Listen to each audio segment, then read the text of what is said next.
Today we are going to learn about Kirchhoff's voltage law or KVL.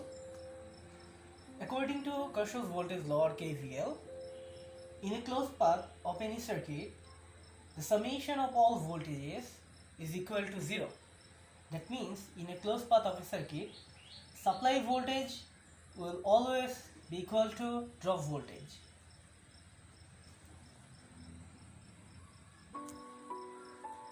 Suppose we have a circuit like this where Vs is our supply source, voltage source, and we are using two resistors R1 and R2. If a connection is being completed, then the source will flow a current I, and this current will generate some voltage or will drop some voltage in R1 and in R2. Suppose we will consider the voltage drop across R1 is V1 and the voltage drop across R2 is V2. So we can say that Vs is our supply voltage and V1 and V2 is our drop voltage. So we can write according to KVL, supply voltage is equal to the summation of drop voltages. Or we can rewrite like this one, Vs minus V1 minus V2 equals to 0. Or the summation of all voltages across this closed loop is 0. We can also rewrite our equation like this one. If we take Vs in right side, so our equation will look like this one. Also, we know that voltage equal the multiplication of current and resistance, so V1 will equal the IR1 and V2 is equal to IR2. So we can replace IR1 and IR2 in this equation. So our net equation generates, this is our supply voltage and these are our drop voltages. But in all cases, our summation of all voltages will be equal to 0. And this is the law of Kirchhoff's voltage law. So using Kirchhoff's law, we can solve similar types of basic circuits.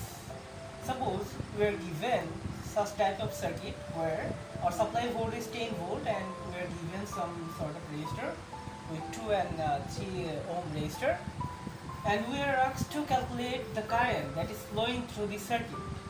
So using KVL, we can easily solve the value of current that is flowing through the circuit. So in that case, we can write our KVL equation like this. We are taking a loop inside this circuit. So we can start from any point, from this point or this point or this point. Okay.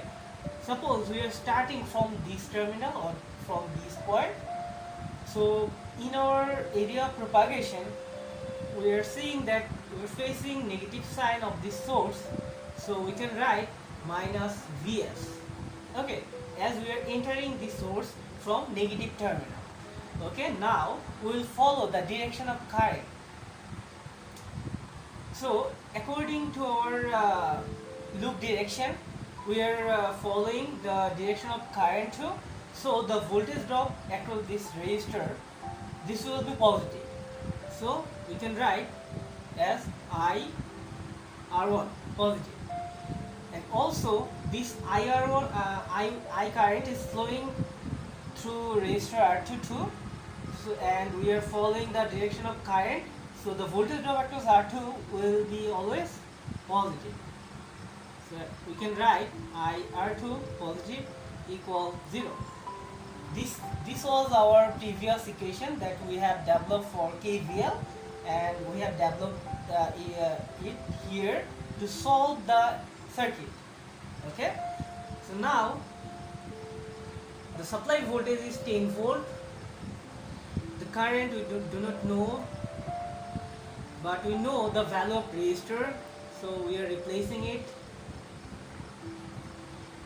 So by solving this circuit, solving this equation, we can easily say the value of current, that is equals to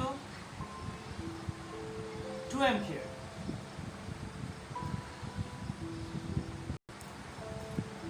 Once we have calculated the value of current, we can also calculate the individual voltage drop across these resistors. Suppose we're trying to calculate the voltage drop across resistor 1, that will be V1 equals to IR1. So we know the value of current and resistor, so we can easily calculate the voltage. V1 is 4 volt. Similarly, we can calculate the voltage V2, that is the voltage of R2 is 6 volt. So we can easily see that our supply voltage was 10 volt and our drop voltage are 4 volt and 6 volt respectively. So we can say that our supply voltage is equal to drop voltage. That was the main theme of Kirchhoff's voltage law.